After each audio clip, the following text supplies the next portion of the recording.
কংগ্ৰেছে যিটো এটা বৰ ডাঙৰ শব্দ কৈছে, এতিয়া আপোনালোকে যাওঁতে মানৱেন্দ্ৰ শৰ্মা কমপ্লেক্সত আপোনালোকে ৰেকৰ্ড কৰি যাব। তেওঁলোকে কৈছে নতুন বৰ অসম। নতুন বৰ অসম মানে কি?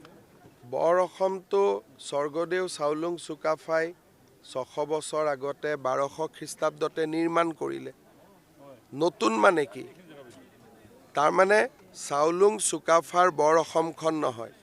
নতুন বৰ অসম মানে কি? যে অবৈধ বাংলাদেশীসকলক সংযোজন কৰি তেওঁলোকে এটা নতুন বৰ অসম নিৰ্মাণ কৰিব খুজিছে। মই আজি ইমান দিনে দেখা নাছিলোঁ। আজি ইয়ালৈকে আহোঁতে ফট কৰি ৱালখনলৈকে মোৰ দেৱাল লিখনটোলৈকে চকু গ'ল আৰু ইমান এটা ডেঞ্জাৰাছ ৱাল লিখন লিখি থৈ দিছে, আপোনালোকৰ কাৰো চকুত পৰা নাই। এইটোৱে ডাঙৰ কথা। বৰ অসম নহয়, নতুন বৰ অসম। মোৰ যদি ভুল হোৱা নাই এতিয়া আপোনালোকে গৈ চাব পাৰিব। এইটো এটা কিমান ডাঙৰ কথা। নতুন বৰ অসম মানে কি? যে যিসকল বিদেশী সোমালে, বাংলাদেশী সোমালে, তেওঁলোকক লৈ আজিৰ পৰা বৰ অসম এখন হ'ব।